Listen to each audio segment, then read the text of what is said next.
Perhatikan bagaimana Nabi Musa dan Harun diperintahkan oleh Allah untuk mendakwahi Fir'aun. Fir'aun itu kan makhluk paling zalim yang kezalimannya diabadikan oleh Al-Quran. Ngaku Tuhan. Ya, orang sekarang paling banter ngaku Nabi. Di Jakarta pernah ada yang ngaku malaikat ya. Dulu pernah pengen nurunkan malaikat Jibril di Monas dia. Alhamdulillah tuh diamankan oleh polisi kita. Ya, polisi kita tuh luar biasa. Jangankan teroris tuh yang ngaku malaikat ditangkap juga tuh. Kemudian diluruskan, ya diluruskan, diberikan pembinaan dan seterusnya. Tapi orang sekarang paling banter kalau nggak ngaku Nabi, ngakunya malaikat. Fir'aun ngaku Tuhan. Ana rabbukumul a'la. Hobi bunuh orang. Al-Baqarah 49. Yudzabbihuna abna'akum wa yastahyuna nisa'akum. Ya, kalau kita baca Al-Bidayah wan Nihayah, ya dari 16 jilid itu, di jilid yang kedua tentang kisah Nabi Musa, itu bagaimana Al-Imam Ibnu Katsir mengilustrasikan ibu-ibu bu yang mau lahiran itu didampingi dua algojo. Dipantau terus, lahir laki-laki baru keluar merah dari rahim ibundanya, baru keluar, kalau laki-laki eksekusi. Itu Firaun dan koleganya.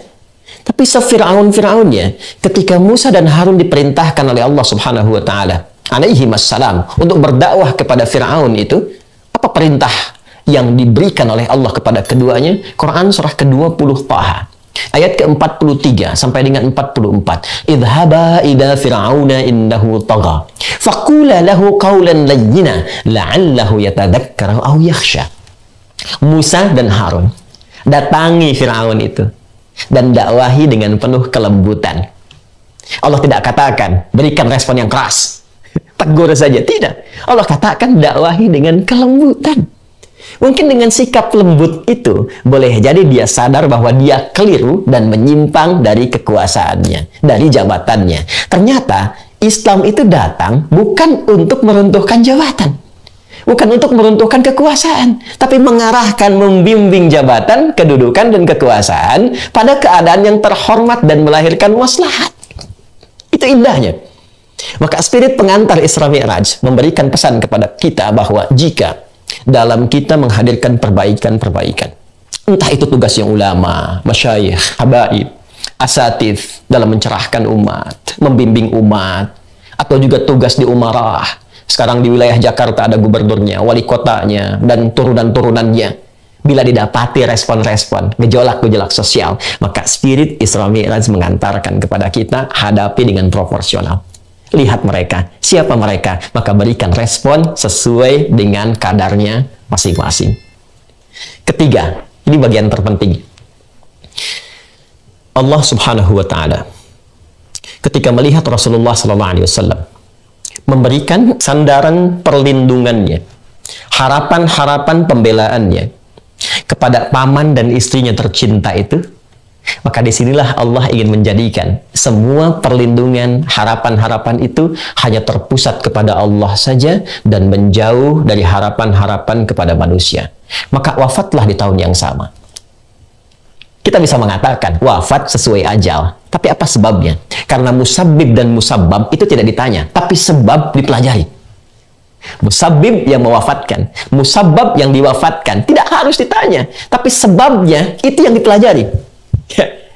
Sayyidah Khadijah radhiyallahu taala anha, Abu Talib paman Nabi radhiyallahu taala anhu, meninggal dunia keduanya di waktu yang bersamaan dan keduanya pelindung bagi dakwah Nabi, bagi risalah Nabi. Wafat di tahun yang sama dan Allah berkehendak memberikan perlindungan langsung tanpa adanya harapan-harapan yang disematkan kepada makhluk.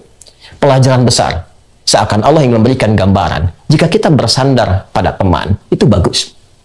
Boleh jadi dalam lingkungan dakwah kita punya sahabat. Kiai A bersahabat dengan Kiai B, dengan Habib C, dengan Ustadz D, ya dengan Syekh C. Di pemerintahan ada sahabat, gubernur bersahabat dengan sekda, wali kota bersahabat dengan wakilnya, dengan staf-stafnya, semua menjamu persahabatan untuk bersinergi menyukseskan program yang telah dipersiapkan. Tapi bersandar kepada sahabat itu tidak akan abadi. Kalau bukan terbatas karena kedudukan, kalau sudah tidak menjabat lagi, sulit untuk mewujudkan bersama-sama. Apalagi kalau sudah batas kehidupannya berakhir. Sahabat kita meninggal, siapa yang jadikan sandaran? Alih-alih kita bersandar kepadanya, dia yang bersandar kepada kita untuk kita menggotong jenazahnya. Betapa banyak sekarang pejabat, bahkan Pak Gub saja, Berapa banyak kemudian karena pandemi COVID kita berdoa kepada Allah, semoga yang telah berpulang dinilai sebagai syuhada, orang-orang baik yang dirahmati. Tapi kita belajar dari situ, berapa banyak kita menggotong sahabat kita, mengangkat jenazah mereka, mengantarkan ke kuburan. Dan terkadang mereka lah orang terdekat yang memberikan inspirasi dalam kehidupan. Pak Sekda Allah yarham Saifullah Yusuf, orang baik yang kami juga mengetahui, Masya Allah, ya, pada akhirnya kembali kepada Allah. Dan puncaknya kita pada akhirnya kembali kepada Allah. Ya, Masya Allah. Ya, teman-teman sekalian, Bapak Ibu sekalian, yang ingin saya tekankan adalah peristiwa ini memberikan kesan kepada kita. Kalau ingin mendapatkan perlindungan sempurna, kalau ingin mendapatkan bimbingan sempurna, maka arahkan semua harapan-harapan itu pada satu titik saja. Arahkan semua permohonan perlindungan itu kepada Zat yang Maha Menguasai saja. Tidak salah kita berteman, tidak salah kita menggantungkan harapan, tapi puncak seluruh harapan, arahkan seluruhnya kepada Allah saja. Ketika kawan-kawan di lingkungan kita memiliki keterbatasan dan ketergantungan kita hanya kepada Allah, maka Allah akan memberikan perlindungan tanpa ada batas, bahkan dari segala hal yang dianggap mustahil oleh manusia. Itu yang kemudian mengantarkan Nabi Muhammad SAW setelah menyadari sepenuhnya bahwa peristiwa wafatnya Sayyidah Khadijah, peristiwa wafatnya Abu Talib adalah peristiwa pengantar, jembatan yang menghadirkan kuatnya tawakal kepada Allah. Setelah menyadari itu dan berdoa kepada Allah dengan doa yang tadi kami sampaikan, maka datanglah kemudian undangan dari Allah langsung untuk membuktikan dahsyatnya kekuatan Allah yang melampaui sandaran-sandaran pada manusia. Maka tibalah undangan itu dan diabadikan di Quran surah ke-17 Al-Isra di ayat pertama dan surah An-Najm surah ke-53 ayat 1 sampai dengan 18 itu. Allah berfirman, A'udzubillahi minasyaitonirrajim. Bismillahirrahmanirrahim. Subhanalladzi asra bi 'abdihi lailan minal masjidil haram ilal masjidil aqsa alladzi barakna haulahu linuriyahu min ayatina innahu huwas sami'ul basir. Baik, ini bagian pertama yang ingin saya tampilkan. Rasul pulang dari Taif dengan membawa ketenangan, bukan kekecewaan. Bayangkan, Anda datang ke satu tempat, dilempari, dimaki-maki, berdarah-darah, tapi pulang membawa ketenangan. Pernah nggak Bapak ada kebijakan datang ke masyarakat tempat tertentu, atau kita teman-teman berdakwah, atau ibu menghadapi suami ya di rumah, cerita tentang anak, tiba-tiba responnya ada maki-maki. Aku sedang capek nih. Wah, ada makian, ada celaan dan sebagainya. Kira-kira ketika pulang ke rumah yang dibawa apa? Ketika masuk kamar yang dibawa apa, Bu? Ini Nabi datang ke Taif, udah 100 kilo jalan, datang dilempari, berdarah-darah, kan? Tapi pulang dari situ justru membawa ketenangan. Itulah tawakal. Itulah rahasia tawakal. Pulang beliau, kembali, datang kemudian ke Mekah, dan menginap di rumah Sayyidah Maimunah. Ya, Sayyidah Maimunah itu kalau lokasinya di samping gate Babus Salam. Jadi kalau kita masuk dari Zamzam itu, ya belok kanan Sofwa, terus ke kanan lagi masuk yang ada Istana Raja itu, ya nanti ada pos security.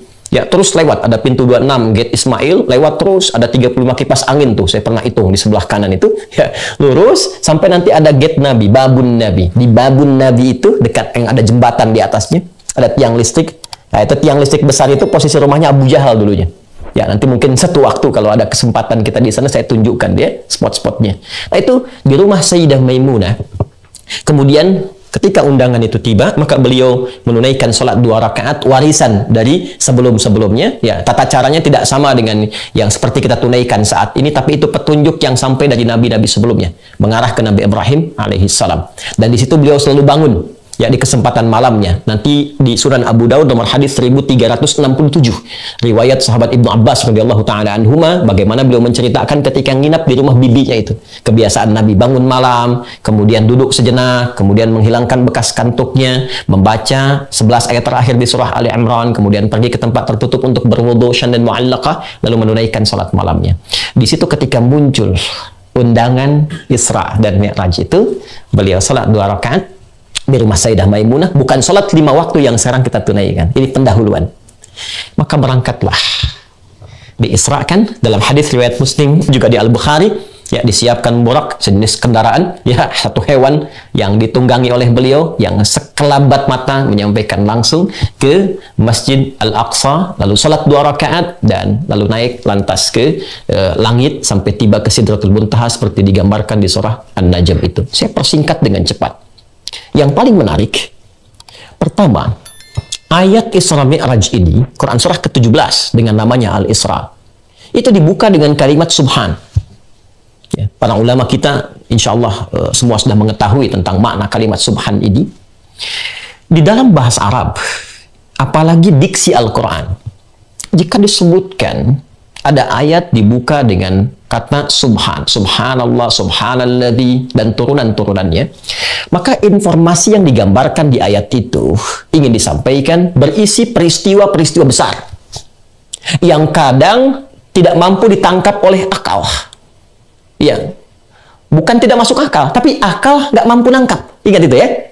Jadi semua yang melekat pada manusia itu sifatnya terbatas. Awas, hati-hati, hati-hati. Mata itu terbatas. Semakin jauh objeknya, semakin tak terlihat.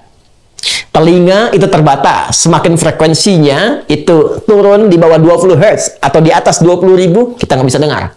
Ya. Jadi kalau pendengaran terbatas, penglihatan terbatas, kenapa akal selalu tidak ingin terbatas? Jadi akal pun punya keterbatasan, nggak semua bisa ditangkap oleh logika. Bukan tidak logis, tapi akal belum mampu menangkapnya. Karena itu, ketika ada ayat dibuka dengan kata subhan dan turunan-turunannya, maka ingin menggambarkan bahwa peristiwa yang dimaksudkan adalah peristiwa yang besar, yang boleh jadi belum tak mampu ditangkap oleh akal, yang dengan itu jangan sampai menghadirkan penilaian-penilaian negatif yang bertentangan dengan sifat-sifat dan keagungan Allah Subhanahu wa Ta'ala. Ya. Ini yang menjadikan ketika ayatnya turun sekaligus membantah cemoohan-cemoohan yang diprovokasi oleh Abu Jahal pada masa itu. Ya, nggak mungkin bisa terjadi nih. Ya memang nggak masuk akal karena akalnya belum sampai. Masa dalam semalam bisa datang ke Isra, bisa datang ke Masjidil Aqsa, naik ke langit, sepertiga malam aja balik lagi. Sementara mereka menempuh perjalanan ke Palestina, wilayah Masjidil Aqsa itu bisa berbulan-bulan. Muhammad SAW, Sayyidina al-Mustafa, sepertiga malam ke Masjidil Aqsa, naik ke atas, turun lagi.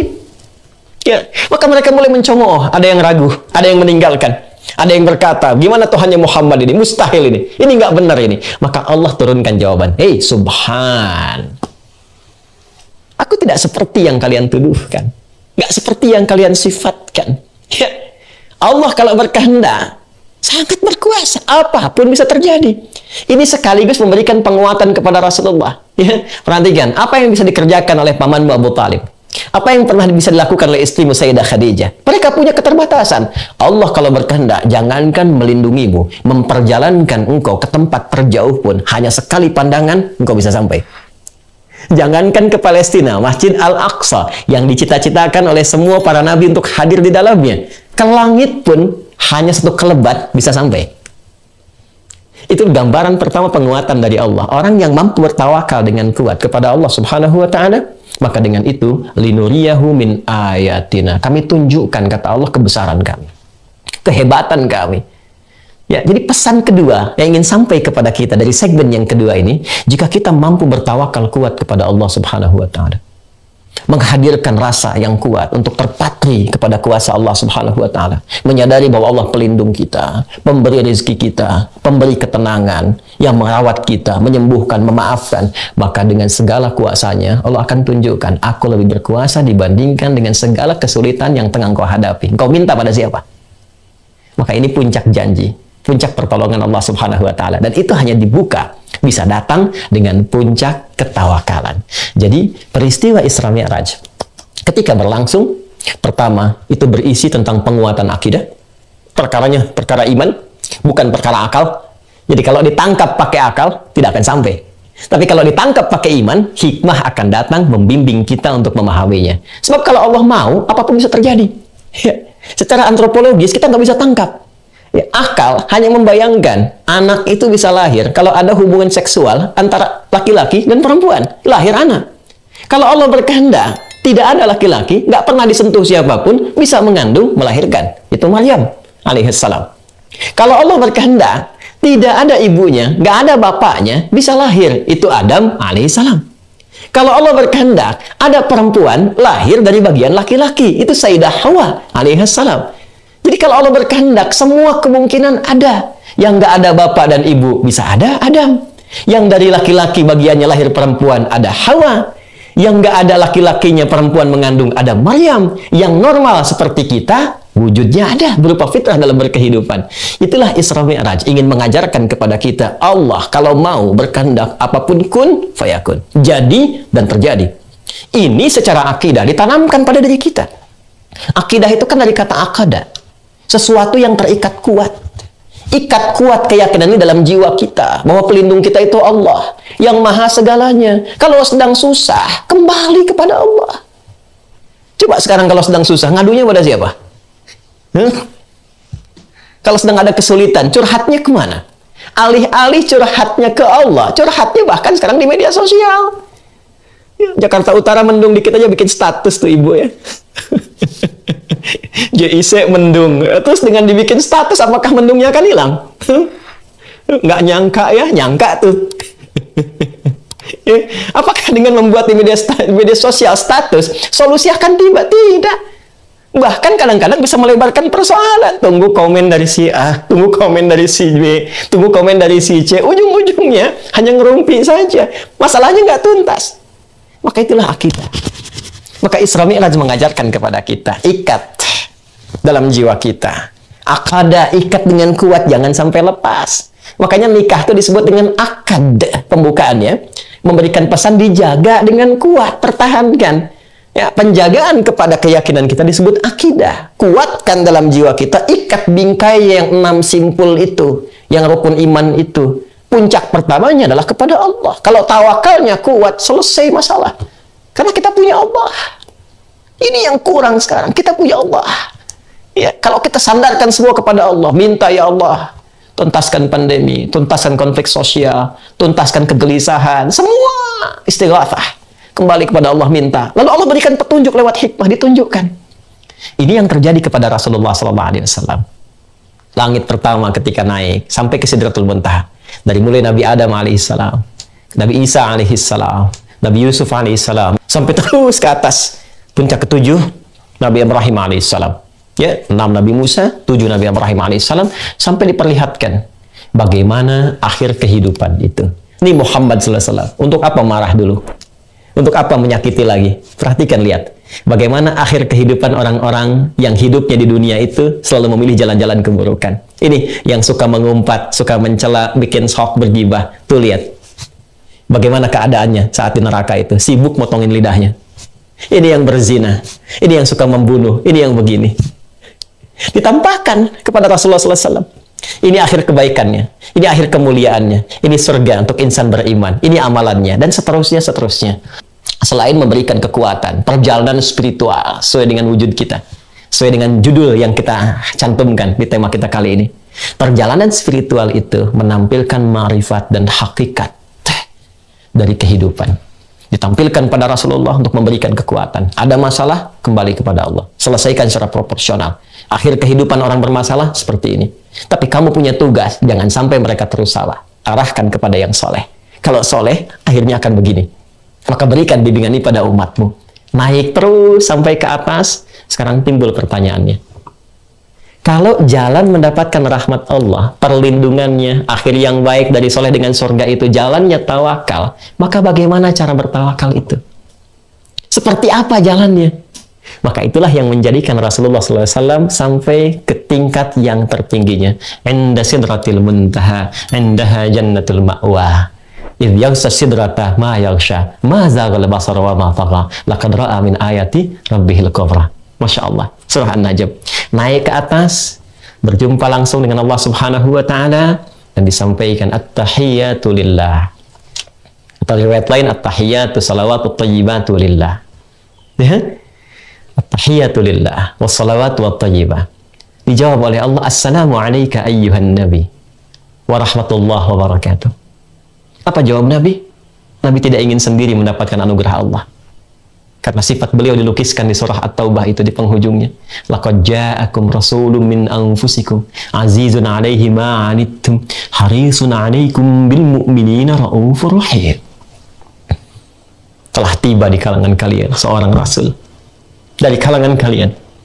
Begitu merasakan keadaan kalian, susah, merasakan susah bersama kalian, duka ikut berduka, senang ikut senang, ya, peduli kepada kalian. Kalau perlu beban kalian pun ditampung oleh beliau. Bil mu'minina raufur rahim. Apalagi pada insan beriman, perhatiannya begitu dahsyat. Ketika Allah mengatakan assalamu alayka ayyuhan nabi, Nabi tidak ingin sendiri. Nabi memohon kepada Allah, assalamu alayna wa ala ibadillahi salihin. Masya Allah. Seluruh penghormatan hanya untuk Allah. Pujian-pujian, kemuliaan-pujian, kebaikan-kebaikan. Allah menjawab, assalamu alayka ayyuhan nabi. Semua keselamatan, ketentraman, kedamaian, kebaikan aku berikan untukmu wahai Nabi. Perhatikan, Isra-nya pakai kalimat abdun subhanalladzi asra bi'abdihi. Ketika disambut di atas dijawab dengan kalimat Nabi, assalamu alayka ayyuhan nabi. Ada perbedaan. Nah, nanti kita lihat, ya, nanti kita lihat. Assalamu alayka ayyuhan nabi. Semua nabi punya fitrah salam. Buka Quran surah ke-19 Maryam misalnya. Dari ayat 31 sampai 33. Itu untuk Nabi Isa alaihissalam. Ayat 15-nya untuk Nabi Yahya alaihissalam. Wassalamun alaihi yawma wulida wa yawma yamutu wa yawma yub'atsu hayya. Disampaikan dalam bentuk berita di bumi. Nabi Muhammad langsung di langit. Perhatikan betapa sempurna dan istimewanya Nabi Muhammad SAW. Nabi yang lain ucapan salamnya saat bertugas di bumi. Assalamu alayya yawma wulidtu, kata Nabi Isa alaihissalam. Wassalamun alaihi yawma wulida wa yawma yamutu wa yawma yub'atsu hayya, kepada Nabi Yahya dari Allah Subhanahu wa taala. Nabi Muhammad langsung di langit, diundang ke langit, assalamu alayka ayyuhan nabi. Masya Allah. Dan pakai alif lam. Alif lamnya istighraq. Dan langsung ma'rifah juga. Ma'rifah spesial untuk Nabi, istighraq, semua jenis salam melekat pada Rasulullah SAW. Nabi Musa dulu, waktu menghadap kepada Fir'aun untuk berdakwah itu dengan kelembutan, berdoa dulu kepada Allah. Rabbi shrahli sadri, wa yassirli amri, wahlul uqdatan min lisani yafqahu qawli. Berdoa Rabbi shrahli, baru dikabulkan. Wa yassirli amri, baru dikabulkan. Nabi Muhammad gak minta turun ayat. Alam nashrah laka sadrak. Nabi Musa, Rabbi shrahli sadri, dikabulkan. Nabi Muhammad gak minta alam nashrah laka sadrak. Nabi Musa minta wa yassirli amri, dikabulkan. Nabi Muhammad nggak minta wa nuyassiruka lil yusra. Itulah Sayyidul Anbiya wal Mursalin, Sayyidina Muhammad sallallahu alaihi wasallam. Tapi jiwa yang tinggi, yang bijak, rasa yang dalam kepada umatnya, cinta yang tidak terbatas itu, mengatakan respon yang sangat luar biasa. Kata beliau apa? Assalamu alayna, ya Allah, jangan hanya untukku. Buat hamba-hambamu juga yang ada di sini. Kalangan malaikat. Ya, para nabi yang telah terlewati itu. Wa ala ibadillahi salihin, dan berikan pula ya Allah kepada hamba-hambamu yang saleh. Kita umatnya. Ya, ibadillahi salihin, kita umatnya yang mau ikut tuntunan beliau, yang mau ikut pedoman berkehidupan dari beliau. Disertakan itu, dimohonkan kepada Allah. Hasilnya apa? Hasil dari itu semua Allah berikan jalan untuk mendapatkan perlindungannya, mendapatkan karunia-Nya, limpahan rahmatnya, seperti yang pernah diberikan kepada Rasulullah dan dijanjikan kepadanya. Walaupun kualitasnya mungkin tidak sama. Itu yang menjadikan ayat Isra hadir dengan diksi abdun. Subhanalladzi asra bi'abdihi. Secara hakikat itu untuk Rasulullah.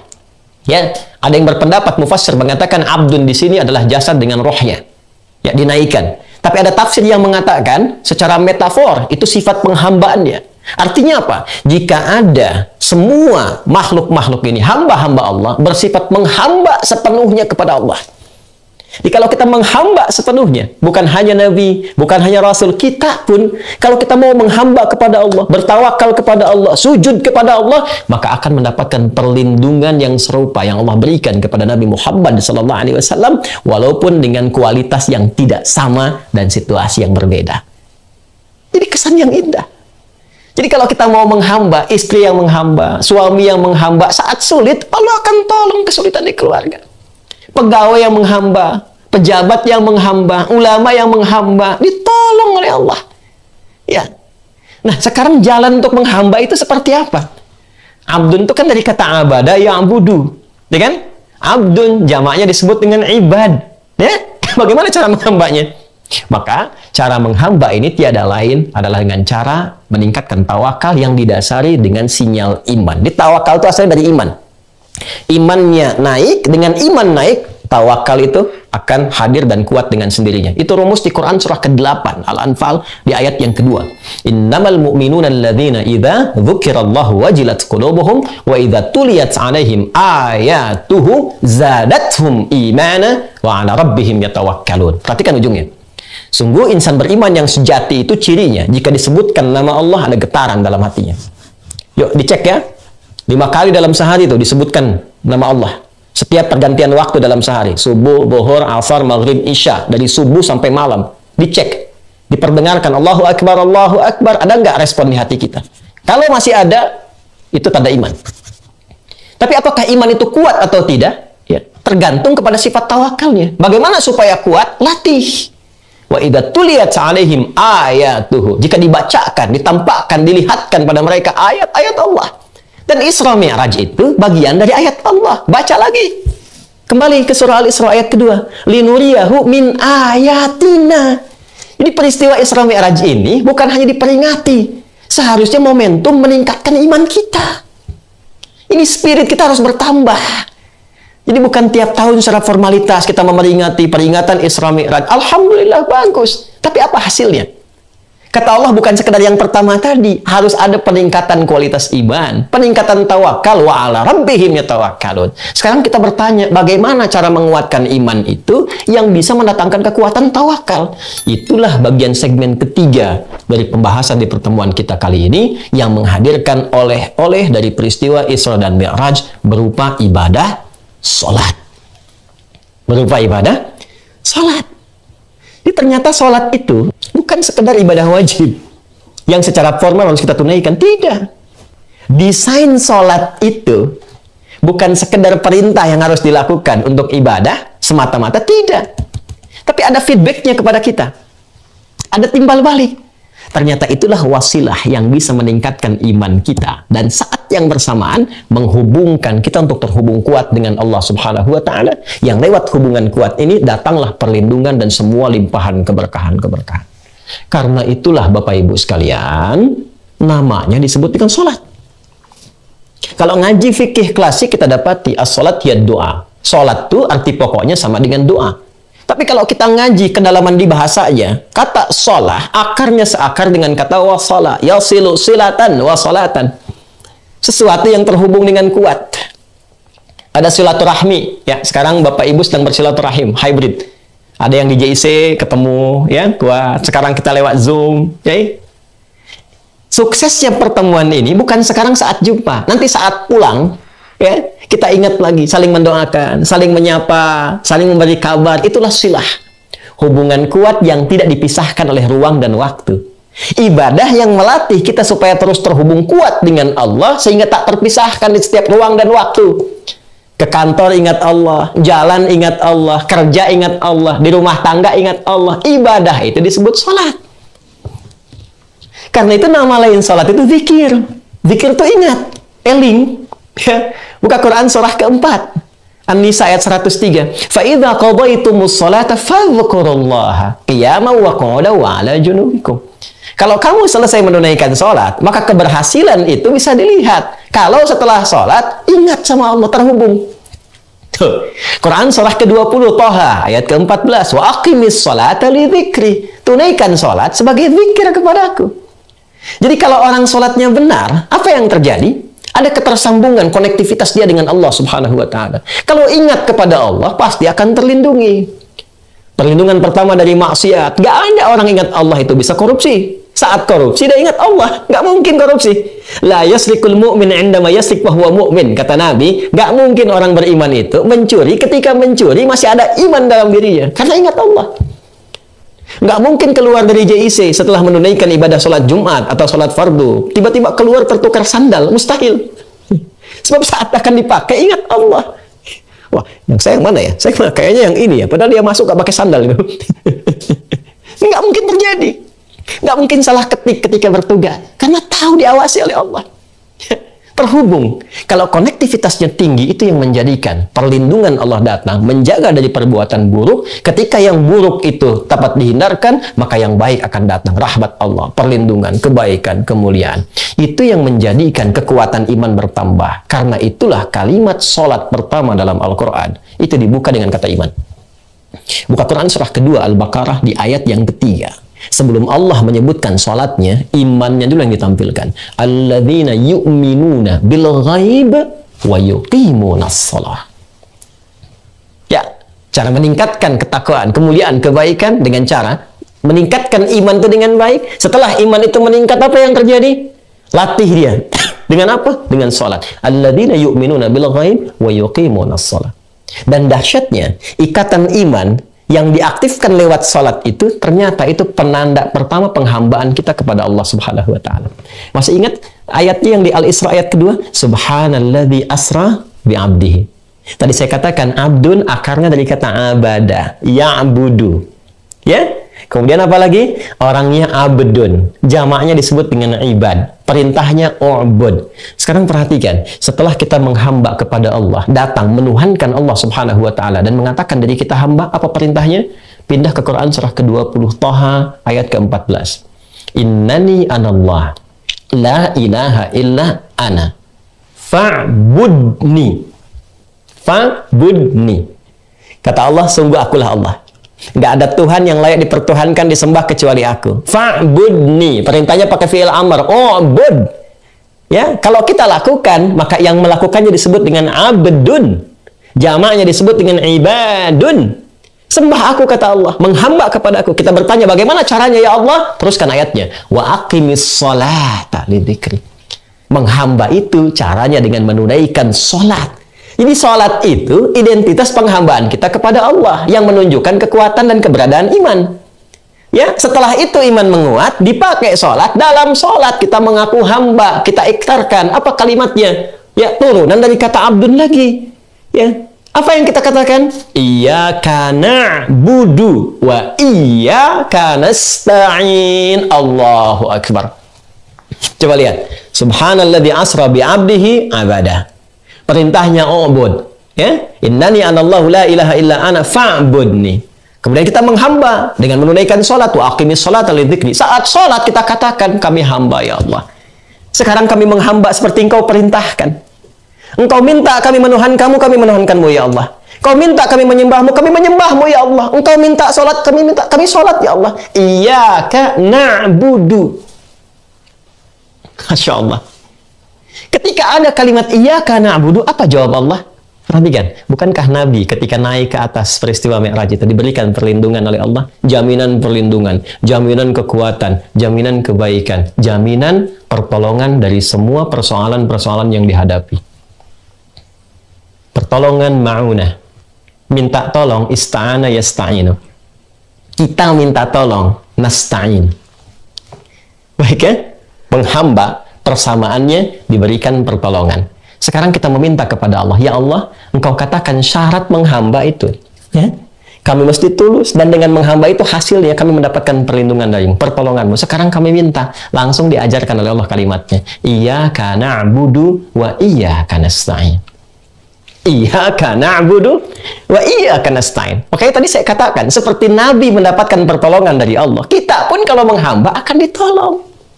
Walaupun kadarnya berbeda, sesuai dengan ketakwaan dan kesungguhan kita menunaikan penghambaan pada Allah.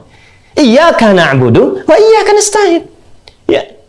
Karena itulah perintah sholat dibuka dalam Al-Quran itu disandingkan dengan permintaan tolong. Buka Quran surah kedua Al-Baqarah di ayat ke-45.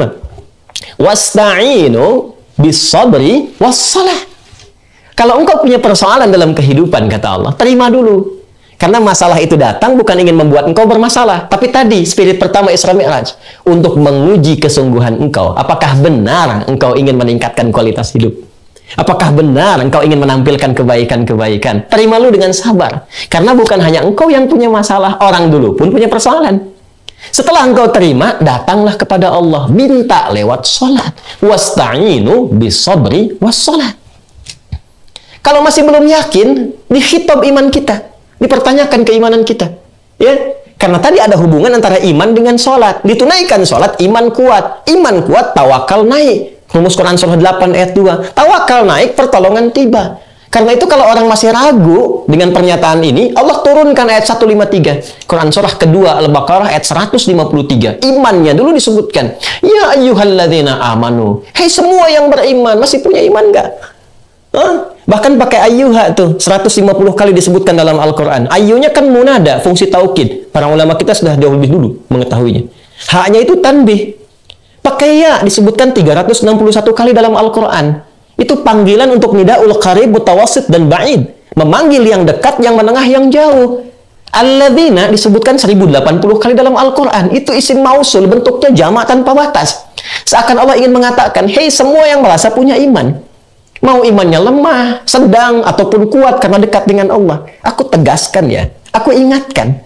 Sepanjang kamu punya iman, kuatkan imanmu. Kalau punya masalah, kuatkan sinyal imannya. Nanti dari iman itu minta lewat apa? Sholat. Ya ayyuhalladzina amanu sta'inu bisabri wassalah.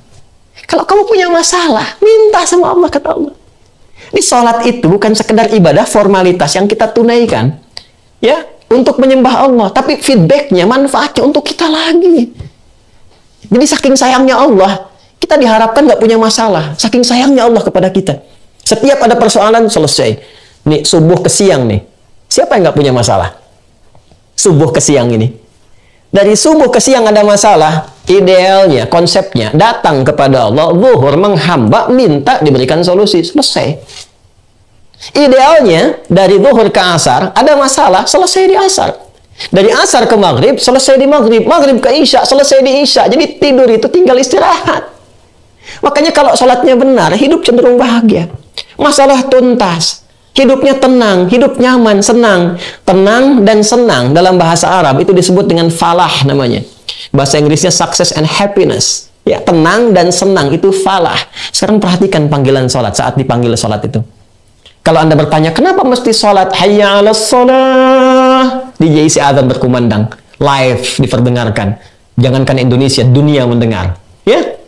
Lalu Anda bertanya, kenapa harus sholat ya Allah? Dijawab lewat suara muadzin. Hayya 'alal falah. Supaya kamu bahagia. Masalah kamu tuntas. Kamu senang, kamu tenang. Persoalan selesai. Itu konsepsinya. Karena itu di hadis qudsi, dari sahabat Abu Hurairah radhiyallahu taala anhu, ketika sampai kita sholat pada kalimat iyyaka na'budu wa iyyaka nasta'in. Perhatikan hadis kuncinya. Ya, saya bacakan dari kalimat pertamanya. Ya, qala Rasulullah sallallahu alaihi wasallam, qala Allah azza wa jalla. Hadisnya qudsi. Qasamtu shalah baini wa baina 'abdi 'ala nisfain. Aku bagi salat, kata Allah, antara aku dengan hamba-Ku pada dua bagian.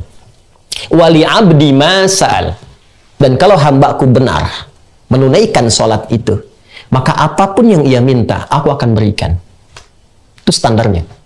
Apapun yang diminta akan Allah kabulkan. Sepanjang itu jadi kebutuhan.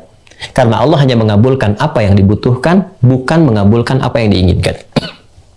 Perhatikan hadisnya. Idza qala al-'abdu alhamdulillahi rabbil alamin. Saat seorang hamba, kalimatnya abdun loh, abdu. Lihat derivasinya, ya. Perubahan katanya di ilmu sharaf. Abada, ya'budu, u'bud, abdun, ibad, na'bud. Idza qala al-'abdu alhamdulillahi rabbil alamin, jika seorang hamba telah sampai pada kalimat alhamdulillahi rabbil alamin, ya, alhamdulillahi rabbil alamin, qala Allah azza wa jalla hamadani 'abdi. Itu Bu, Pak, kata-kata kita dalam sholat dijawab oleh Allah. Hambaku sedang memujiku. Wa idza qala al-'abdu ar-rahmanir rahim, jika hamba berkata ar-rahmanir rahim, qala Allah azza wa jalla athna 'alayya 'abdi.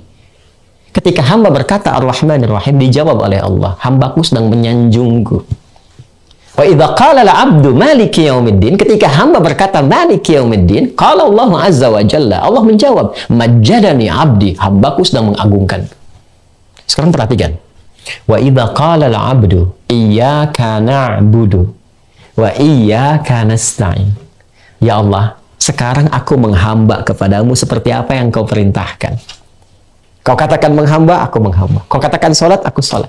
Wa iyyaka nasta'in, sekarang aku punya persoalan dalam kehidupan. Dan Kau maha tahu ya Allah dengan itu semua. Aku mohon solusinya darimu. Aku minta tolong hanya kepadamu. Apa jawabannya? Qala Allah azza wa jalla, Allah menjawab, hadza baini wa baina abdi wa li abdi ma sa'al. Inilah perjanjian antara aku dengan hambaku. Kalau hambaku benar salatnya sampai ke kalimat ini, apapun sekarang yang dia minta aku akan berikan. Allahu akbar. Ini rahasia dalam salat, Bu, Pak. Jadi salat itu untuk kita. Salat itu anugerah, bukan sekedar oleh-oleh dari Isra Mi'raj. Yang kita katakan tingkatkan salat, tapi kita mesti lihat ada apa di balik salat itu. Ini yang menjadikan, Bu, Pak, semua Nabi, Rasul itu sholat. Coba cek dalam Al-Quran. Dan mereka semua ketika ada persoalan, itu sholat, menyampaikan hajatnya kepada Allah. Ya, silahkan cek Nabi Zakaria. Ya, itu mendapatkan ujian, belum mendapat keturunan dalam tempo waktu yang lama itu. Di surat Maryam itu kan. Ya, dari ayat kedua itu sampai ayat ke-15 sampai dapatnya. Itu kan doanya tuh sangat lirih sekali. Ya Rabbi inni wahanal azmu minni washta'ala ra'su syaiba wa lam akum bidu'aika rabbi syaqiyya. Dari rambut hitam sampai memutih, belum dapat keturunan, fisiknya sudah letih. Istri secara medis, maaf ibu, secara medis istri beliau divonis menopause dan mandul. Elisabeth namanya, istri Nabi Zakaria itu, saudaranya Imran ya dengan Hannah. Apa yang terjadi? Salat. Salatnya spesial, ditunaikan di mihrabnya Maryam. Pindah surahnya ke surah ketiga Ali Imran ayat 38 sampai 39. Ditunaikan sholat di mihrabnya Maryam, cari tempat yang mustajab. Apa yang terjadi? Perhatikan ayatnya, viral sampai dengan sekarang. Hunalika da'a Zakaria rabbah. Di mihrab itu Nabi Zakaria kemudian sholat, memohon kepada Allah, berdoa. Qala rabbi habli min ladunka dzurriyyatan thayyibah innaka sami'ud du'a. Ya Allah, mereka mengatakan memvonis istriku tak mungkin punya keturunan. Kata mereka, nggak mungkin aku punya anak. Istriku divonis secara medis, monopause dan mandul, gak mungkin punya keturunan. Maka aku hanya meminta kepadamu, sang pemberi tanpa punya batas. Sifat Allah yang memberi tanpa batas disebut dengan Wahhab. Qala rabbi habli, ya Allah, yang engkau memberi tanpa batasan. Mereka mengatakan, aku punya keterbatasan, engkau tak punya batas. Mohon anugerahkan keturunan darimu saja. Hanya engkau yang mampu mendengar doaku. Kalau pada yang maha mengabulkan doa, pada yang maha mendengar tidak mengabulkan, lantas kepada siapa lagi aku mesti memohon? Apa yang terjadi? Perhatikan ayat 39-nya. Itu baru minta, Pak, Bu. Belum selesai sholatnya. Baru berdoa dalam sholat. Sholatnya belum selesai, masih berdiri. Sholat belum selesai. Bahasa Arabnya berdiri itu qaim, qaimun. Masih sholat, yusolli. Tiba-tiba turun malaikat langsung. Pakai fa lagi. Para ulama kita, Masya Allah, para masyayikh, ya, lebih mengetahui daripada kami. Fa itu kan di ilmu nahwu, harfu atfin rabitin baina syai'aini bila hudud. Huruf yang menyambungkan konjungsi dua peristiwa tanpa jeda. Peristiwa pertama berdoa, peristiwa kedua dikabulkan doa. Antara berdoa dengan dikabulkan nggak ada jedanya, Pak. Orang Betawi bilang nggak pakai lama gitu. Fanadathu, seketika turun malaikat menyeru kepada Nabi Zakaria. Fanadatul malaikatu, perhatikan syahidnya. Wa huwa qaimun yusalli fil mihrab. Annallahu yubashshiruka bi Yahya. Turun malaikat, sedangkan beliau masih berdiri dalam sholatnya. Baru selesai doa, belum selesai sholat. Jadi kalau sholatnya benar, kita berdoa, belum selesai sholat pun dijawab, Pak. Bu, itu yang menjadikan semua nabi sholat. Ya, Nabi Isa ketika lahir, ya, itu sudah dalam buayan ibunya, sudah mengatakan, mendeklarasikan, saya sholat. Buka Quran surah ke-19. Ya, surah Maryam, ayat 31 sampai 33. Ayat 31 sampai 33. Wa ja'alani mubarakan aina ma kuntu wa awsani bis shalah. Allah memberkahi aku dan juga ibuku. Allah mewasiatkan kepadaku supaya aku salat. Nabi Isa, Yesus, Mesias, salat. Nabi Musa sebelumnya salat. Quran surah ke-20 ayat ke-14. Innani anallahu la ilaha illa ana fa'budni wa aqimis salata li dzikri. Itu perintah Allah pada Nabi Musa. Tarik jauh lagi, Nabi Ibrahim salat. Bahkan ke Ismail, ke anaknya, meminta sholat. Nabi Ismail itu minta kepada keluarganya sholat. Buka Quran 19, surah Maryam, ayat ke-55. Wa kana ya'muru ahlahu bis sholah. Kan? Baik ya? Wa kana ya'muru ahlahu bis sholah. Nabi Ibrahim mengatakan, inna sholati wa nusuki wa mahya wa mamati lillahi rabbil alamin. Yang diviralkan nanti oleh Sayyidina Ali, iftitahnya Nabi SAW di Sunan Abu Daud itu. Ya kan? Jadi semua sholat. Jadi kalau kita tarik dari Nabi Muhammad SAW sampai ke Nabi Adam, semua sholat. Ya. Muhammad bin Abdullah bin Abdul Muttalib bin Hashim bin Abdul Manaf bin Qusay bin Murrah bin Kilab bin Ka'ab bin Ghalib bin Fihir bin Malik bin Nadar bin Khuzaimah bin Mudrika bin Ilyas bin Nizar bin Mudar bin Ma'ad bin Addi bin Adnan bin Adri bin Muqawwam bin Nahur bin Tarikh bin Ya'rub bin Yasjub bin Nabit bin Ismail alaihissalam bin Ibrahim alaihissalam bin Azar atau bin Nahur bin Abir bin Kinan bin Arfakhshad bin Sam bin Nuh alaihissalam bin Mihlail Batushala bin Kinan bin Anwas bin Tis bin Adam alaihissalam. Salat. Jadi Nabi salat, Rasul salat. Kita bukan Nabi, bukan Rasul, males salat, tapi pengen ditolong. Siapa kita? Kan jadi aneh. Kan jadi aneh tuh kalau ingat almarhum Abang Daki Hijauddin MZ itu kan kita jadi senyum sendiri gitu kan. Kan banyak di anekdot dari beliau itu. Ya, ketika susah mengatakan aku sedang diuji. Ya, ikut sekolah nggak pernah, tapi pengen ujian. Ya, sekolah di mana pengen ujian? Ya, kita mengatakan diuji tapi nggak pernah dekat sama Allah. Ya gimana mau diuji?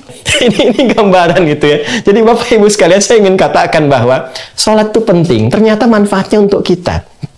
Dan keterkaitannya dengan Isra Mi'raj tadi saya uraikan. Secara ayat sudah ada, secara kalimat saya terangkan hubungannya, secara hadis ada, ini sejarah pun nampak. Kurang apa lagi? Qurannya ada, hadisnya ada, ayatnya terhubung, sosoknya ada, ini sejarah diakui, diperingati oleh kita sampai sekarang setelah 15 abad. Pertanyaannya, hasil dari sholat itu hadir nggak dalam kehidupan kita? Coba kita cek itu. Satu, menjadikan kita terlindung dari maksiat. Quran surah ke-29 ayat ke-45. Inna sholata tanha 'anil fahsya wal munkar. Salat mencegah, melindungi kita dari perbuatan maksiat. Sumbernya cuma dua. Kalau bukan fahsya, itu munkar. Fahsya itu keburukan yang bersumber dari syahwat, pornografi, porno aksi, LGBT, itu fahsya. Munkar keburukan dari syahwat perut dan akal. Ya, kebohongan, dusta, pertengkaran, perselisihan, korupsi, nepotisme, itu bagian dari munkar. Orang sholat tuh nggak akan mengerjakan itu karena terlindungi. Jari orang tahiyat nggak akan pernah dipakai maksiat. Jari orang tahiyat nggak akan pernah dipakai maksiat. Coba, kalau Bapak bisa minta ada orang tanda tangan tuh, ya pada proyek yang tidak jelas. Kalau jarinya jadi tahiyat nggak akan dipakai untuk maksiat itu. Satu. Dua, sholat membuat kita tenang. Karena salat disebut zikir, fungsi zikir menenangkan kepada hati. Quran surah ke-13 ayat ke-28. Ala bidzikrillahi tatma'innul qulub. Sekarang setelah sekian lama kita salat, pernahkah merasakan ketenangan? Tuh. Pernahkah terlindung dari maksiat, dari ujung kepala sampai ujung kaki? 3. Fungsi salat mempercepat pengabulan doa. Quran surah ke-3 tadi, ayat 38 sampai 39. Coba cek, setiap punya masalah pernah nggak kita menghamba kepada Allah? Datang malam tahajud, hamparkan sajadah, minta solusi. Itu jalan. Ya, salat mendatangkan kebahagiaan, kesuksesan. Quran surah ke-23 ayat 1 dan 2. Qad aflahal mu'minun. Kalau kamu beriman pasti sukses kata Allah. Pasti bahagia. Apa ikhtiar pertamanya? Alladzina hum fi salatihim khashi'un. Kalau khusyuk salatnya. Nah, jadi bagian ketiga ini, segmen terakhir oleh-olehnya, mari jadikan spirit Isra Mi'raj ini bukan hanya untuk diperingati, tapi untuk introspeksi, mengoreksi diri kita. Sejauh ini, bagaimana kita mengamalkan oleh-oleh terbesar, mukjizat terbesar, penghambaan terbesar yang disampaikan oleh Allah, dihadiahkan kepada Rasulullah SAW, pun demikian untuk umatnya. Kalau selama ini kita sholat, boleh jadi belum mendapatkan anugerah yang tadi disebutkan, koreksi sholatnya. Mungkin, kata Allah, satu, sholat yang ditunaikan belum khusyuk. Itu di Al-Baqarah ayat 45 sampai 46. Atau yang kedua, maaf, diduga kata Al-Quran, ada orang yang sholat tapi tidak paham apa yang dibaca dan dilakukan dalam sholatnya. Itu isyarat di Quran surah 29 ayat ke-45. Utslu ma uhya ilaika minal kitab. Sebelum sholat, tilawah dulu. Tilawah itu baca, pahami, amalkan. Baca dulu bacaan sholat. Pahami dulu. Kenapa takbir begini? Apa maknanya? Banyak kitabnya. Ada Asrarus Shalah, ya, ada Nadharat fi Ma'anis Shalah. Kenapa takbir begini? Kenapa kalimatnya Allahu Akbar? Apa maknanya? Jangan-jangan setiap sholat Allahu Akbar, tapi dalam kehidupan merasa akbar. Akbar dengan jabatan, akbar dengan harta, sehingga angkuh kepada teman sendiri, sombong dengan orang lain, merasa yang paling hebat, merasa yang paling berilmu, yang lain rendah semua. Ada orang salah, dieksplorasi kesalahannya, sementara kebaikannya mungkin masih banyak. Katanya Allahu Akbar, tapi kenapa merasa akbar dalam kehidupan? Katanya Allahumma ba'id, minta diampuni dosa, tapi masih berdosa. Katanya wajjahtu inna sholati wa nusuki wa mahyaya, dan turunan-turunan lainnya, tapi mana kepasrahannya kepada Allah? Mana tawakalnya? Ini yang patut kita kaji lagi. Kita mesti belajar pada ulama kita lagi. Alhamdulillah, Masya Allah, sekarang di EJIC berkumpul. Dari MUI ada, dari Ormas ada, dari Nahdlatul Ulama, dari Muhammadiyah, dari DMI, dari JIC-nya, Masya Allah.